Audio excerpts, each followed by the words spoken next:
ठीक है बच्चों, अब क्वेश्चन हमारा कहाँ से शुरू हुआ था? क्वेश्चन हमारे यहाँ से शुरू हुआ था। क्वेश्चन में क्या बोल रहा था? Determine the value of lambda for which the following system of equation fail to have a unique solution. तो हमने क्या बोला कि यूनिक सॉल्यूशन कब फेल होगा? जब हमारा डिटर्मिनेंट जीरो के इक्वल हो जाएगा। तो हमने डिटर्मिनेंट को जीरो करके लैम्डा का वैल्यू -7/2 निकाला। तो अब मैंने क्या बोला कि अगर लैम्डा का वैल्यू -7/2 होगा तो सिस्टम ऑफ इक्वेशन क्या हो जाएगा? यूनिक सॉल्यूशन नहीं देगा, क्योंकि लैम्डा इज इक्वल टू -7/2 पे क्या हो जाएगा? डेल्टा जीरो हो जाएगा।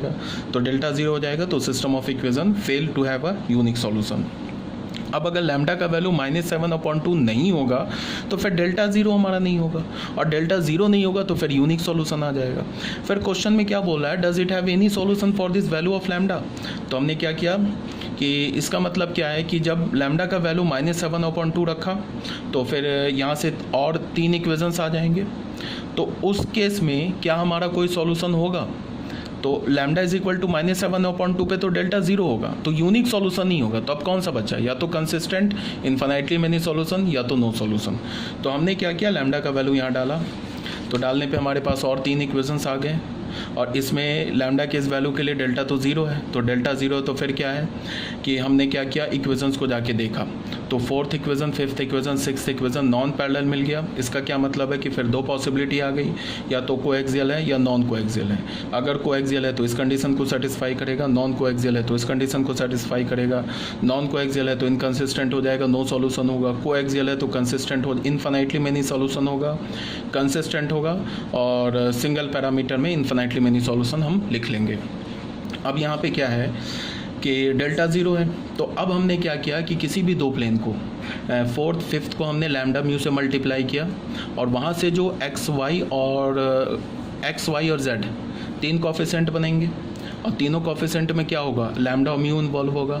तो हमने किसी भी एक्स वाई जेड में से किसी भी 2 लैम्डा म्यू के टर्म्स में जो इक्वेशन बने उससे हमने लैम्डा म्यू का वैल्यू निकाल लिया, ठीक है। और z में डालने की ज़रूरत ही नहीं है। अगर मान लो हमने एक्स वाई से लैम्डा म्यू का वैल्यू निकाला तो z को तो वो करेगा ही सेटिस्फाई, वहाँ नहीं डालना है। हमें चेक क्या करना है कि कांस्टेंट टर्म को सेटिस्फाई कर रहा है या नहीं कर रहा है, ठीक है। अगर कांस्टेंट टर्म को सेटिस्फाई कर गया तब तो क्या होगा? कोएक्सियल प्लेन होगा, इन्फिनिटली मेनी सॉल्यूशन होगा। नहीं करेगा तो इनकंसिस्टेंट होगा, नो सॉल्यूशन होगा। तो यहाँ से हमने x और y का कोफिशिएंट इक्वेट किया, तो ये लैम्डा म्यू में 2 इक्वेशन मिल गया, और उसके बाद हमने z के कोफिशिएंट को बराबर किया, वो तो हो ही जाएगा, वो तो मैं बता ही रहा हूँ। अब हमने क्या किया? कांस्टेंट टर्म को इक्वेट करके देखा, तो कांस्टेंट टर्म को इक्वेट किया तो वो आ गया -22/5, 2 के इक्वल नहीं आया। तो इसका क्या मतलब है कि लैम्डा इज इक्वल टू -7/2 पे सिस्टम ऑफ इक्वेशन इनकंसिस्टेंट होगा एंड हैव नो सॉल्यूशन होगा, ठीक है।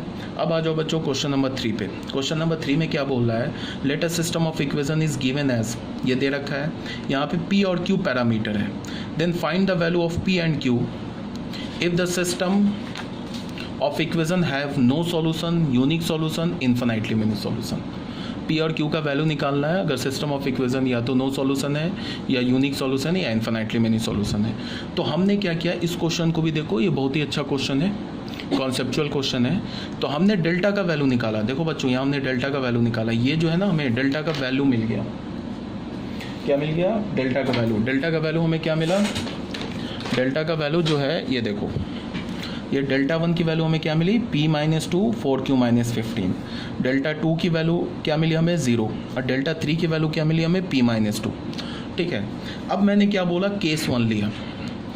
केस 1 में हमने क्या बोला कि अगर p 2 के इक्वल नहीं है और q 3 के इक्वल नहीं है तो डेल्टा 0 के इक्वल नहीं है। अगर p 2 के इक्वल नहीं है, q जो है हमारा 3 के इक्वल नहीं है। ये डेल्टा का वैल्यू मिला ना, ये डेल्टा 1, ये डेल्टा 2, ये डेल्टा 3।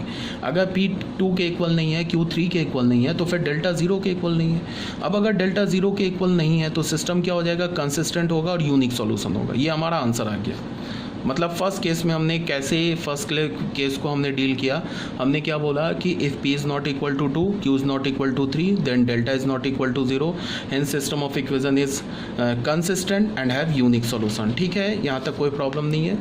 तो फिर x की वैल्यू क्या हो जाएगी? डेल्टा 1/डेल्टा। डेल्टा का वैल्यू लिखा, डेल्टा 1 का वैल्यू लिखा, डेल्टा का वैल्यू लिखा, तो ये हमें x की वैल्यू मिल गई, ये हमें y की वैल्यू मिल गई, ये हमें z की वैल्यू मिल गई। अब केस 2 में आते हैं। केस 2 में क्या है? हमने क्या बोला? p हमारा 2 हो जाए और q कोई भी रियल नंबर हो जाए। अगर हमारा p 2 हो गया तो देखो p 2 होगा तो क्या हो जाएगा? डेल्टा भी 0 हो जाएगा। डेल्टा 1 भी ज़ीरो हो जाएगा, डेल्टा 2 तो ऑलरेडी ज़ीरो है, और डेल्टा 3 भी ज़ीरो हो जाएगा। तो हमने केस क्या बनाया, if p is equal to 2 and q is any real number. तो इस केस में क्या हो गया, सारे ज़ीरो हो गए, डेल्टा 1 डेल्टा 2 डेल्टा 3। तो यहाँ पे दो पॉसिबिलिटी आ गई, फिर infinitely many solution, no solution.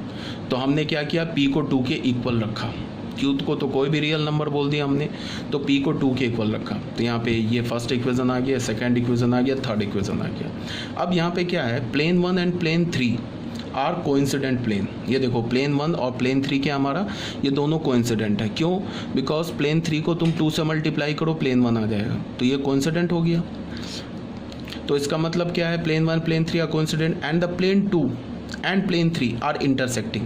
देखो ये प्लेन 1 और प्लेन 2 कोइंसिडेंट है, तो हमने इस प्लेन 1 को हटा ही दिया, अब इससे हमारा कोई लेना देना ही नहीं है, बिकॉज ये दोनों तो एक ही प्लेन दे रखा है। अब प्लेन 2 और प्लेन 3 के बीच में देखिए हम लोग क्या चल रहा है, तो ये जो दोनों प्लेन है ये इंटरसेक्टिंग है। क्यों, देख लो, x का कॉफिशेंट 1, y का कॉफिशेंट 2 इक्वल नहीं है, तो ये इंटरसेक्टिंग प्लेन हो गया। तो इंटरसेक्टिंग हो गया तो कैसा कंडीशन हो गया कि दो प्लेन तो कोइंसिडेंट हो गया, बट तीसरा प्लेन क्या हो गया, उस कोइंसिडेंट प्लेन के साथ इंटरसेक्ट कर गया।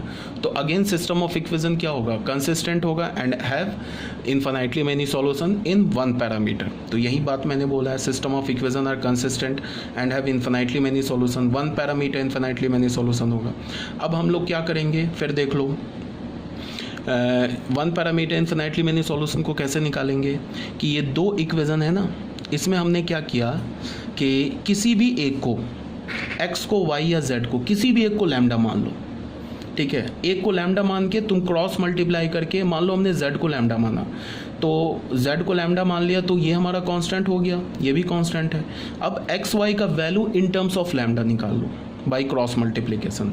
हमने x को लैम्डा मान लिया, ठीक है, x को लैम्डा माना, उसके बाद हमने क्या किया कि फोर्थ और फिफ्थ जो इक्वेशन है ना यहाँ पे, इसमें हमने, अब इस इक्वेशन को तो हमने हटा ही दिया, यहाँ से हमने x को लैम्डा मान लिया, तो हमें क्या मिल गया, lambda plus 2y plus q z is equal to 5 और lambda plus y plus 3z is equal to 4, ये फिफ्थ आ गया।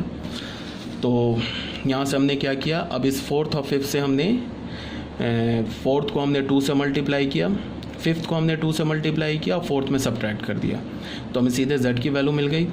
और z की वैल्यू हमने क्या किया, किस इक्वेशन में डाल दिया, फिफ्थ में डाल दिया, तो यहाँ से y की वैल्यू मिल गई लैम्डा के टर्म में, ठीक है। तो ये z की वैल्यू, ये y की वैल्यू, x को लैम्डा मान चुके हैं, तो x is equal to lambda, y is equal to this and z is equal to this where lambda belongs to r। तो ये सिंगल पैरामीटर में इनफाइनाइट सॉल्यूशन आ गया हमारा, तो ये हमारा आंसर हो गया, ठीक है। अब केस 3 में हमने क्या बोला कि केस 3 में हमने बोला कि अगर Q3 है और P2 नहीं है, P is not equal to 2 and Q is not equal to, Q is equal to 3 and P is not equal to 2। तो इसमें क्या होगा, अगर Q3 है तो देख लो क्या है, अगर Q3 है तो डेल्टा 0 हो जाएगा और P 2 के इक्वल नहीं है, तो देखो P अगर 2 के इक्वल नहीं है तो ये देख लो P 2 के इक्वल नहीं है, तो ये नॉन ज़ीरो आ जाएगा। और Q का वैल्यू हमने क्या बोल रखा है, Q का वैल्यू हमने 3 बोल रखा है, तो Q का वैल्यू 3 डालोगे तो क्या होगा, 12 माइनस 15, तो 12 माइनस 15 माइनस 3, और P 2 के इक्वल नहीं है तो ये भी एक कांस्टेंट मिलेगा, इसको मल्टीप्लाई करोगे तो ये क्या मिलेगा, एक नॉन ज़ीरो कांस्टेंट मिलेगा। तो डेल्टा तो 0 हो जाएगा बट डेल्टा 1 0 नहीं होगा, तो फिर क्या हो जाएगा, system of equation is inconsistent and have no solution. ये बात आगे समझ में, Q इज इक्वल टू 3 है, P is not equal to 2 है, तो डेल्टा तो 0 मिल गया बट डेल्टा 1 0 नहीं मिला एंड डेल्टा 2 भी 0 हो जाएगा, डेल्टा 2 तो ऑलरेडी 0 है और डेल्टा 3 भी 0 नहीं होगा। देख लो डेल्टा 3 क्या है हमारा, डेल्टा 3 तो हमारा P माइनस 2 है और P को मैंने क्या बोला 2 के इक्वल नहीं है, तो डेल्टा 3 भी 0 नहीं होगा। तो ये कंडीशन मिल गया, तो ये वाला मिल गया, तो इसके हमें क्या पता चला कि डेल्टा तो 0 है बट डेल्टा 1 और डेल्टा 3 नॉन ज़ीरो है, तो सिस्टम क्या हो जाएगा, इनकंसिस्टेंट हो जाएगा एंड हैव नो सॉल्यूशन। ठीक है बच्चों, यहाँ तक भी क्लियर होगा आई होप।